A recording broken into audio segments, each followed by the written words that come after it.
Era pues una, entre comillas, retrasada mental, una, entre comillas, boba, una, entre comillas, estúpida. O eso había parecido, y eso la habían llamado a lo largo de toda su vida. Pero era una, entre comillas, retrasada, con una capacidad poética inesperada y extrañamente conmovedora. Superficialmente era una masa de deficiencias e incapacidades, con las angustias, frustraciones profundas que eso implicaba.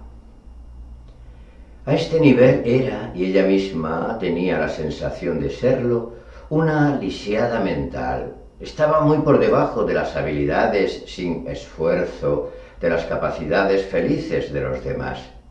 Pero a cierto nivel más profundo no había ningún sentimiento de deficiencia o incapacidad, sino una sensación de calma y plenitud, de estar plenamente viva, de ser un alma profunda y elevada, e igual a todas las demás.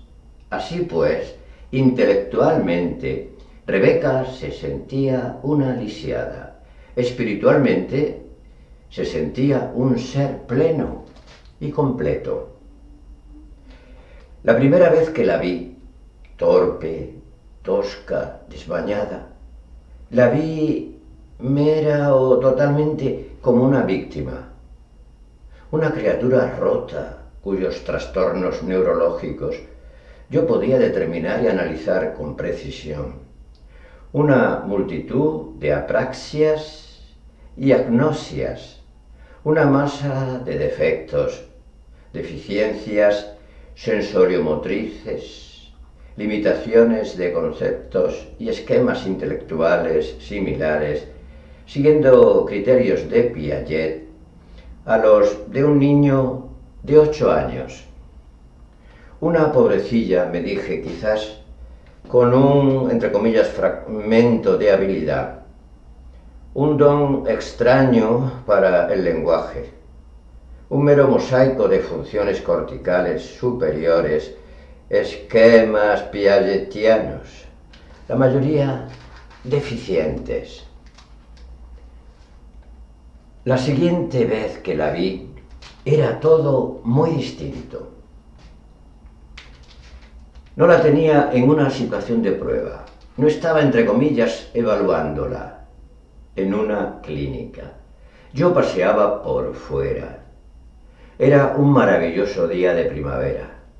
Me quedaban unos minutos para iniciar el trabajo de la clínica y vi a Rebeca allí sentada en un banco, contemplando tranquilamente el follaje abrileño, con evidente satisfacción. No había en su postura nada de la torpeza que tanto me había impresionado la vez anterior. Sentada allí, con un vestido claro, la expresión tranquila, una leve sonrisa, me hizo recordar de pronto a una joven heroína de Chejov. Irene, Ania, Sonia, Nina, vista contra el telón de fondo de un bosquecillo de cerezos chejovianos. Podría haber sido una joven cualquiera, disfrutando de un bello día de primavera. Esta era mi visión humana frente a mi visión neurológica. Al acercarme, oyó mis pisadas y se volvió. Me dirigió una amplia sonrisa y me hizo un gesto mudo. Entre comillas, contempla el mundo, parecía decir. Entre comillas, qué hermoso es. Y luego brotaron en chorros jacksonianos exclamaciones extrañas, súbitas, poéticas. Entre comillas, primavera, entre comillas, nacimiento, entre comillas, crecimiento, entre comillas, animación, entre comillas, brotar a la vida, entre comillas, estaciones, entre comillas, todo tiene su tiempo. Pensé de pronto en el Eclesiastés abro comillas. Para todo hay una estación y una época para cada objetivo bajo el cielo. Una época para nacer y una época para morir. Una época para plantar y una época, punto suspensivo, cierro comillas. Esto era lo que a su modo inconexo me decía Rebeca. Una visión de estaciones, de épocas, como la del predicador, abro comillas. Es un eclesiastés idiota, cierro comillas, me dije. Y en esta frase se unían, chocaban y se fundían mis dos visiones de ella, como idiota y como simbolista. Se había desenvuelto mal en la prueba, que en cierto modo estaba destinada, como todas las pruebas neurológicas y psicológicas, no solo a descubrir, a revelar déficits, sino a descomponerla en funciones y déficits.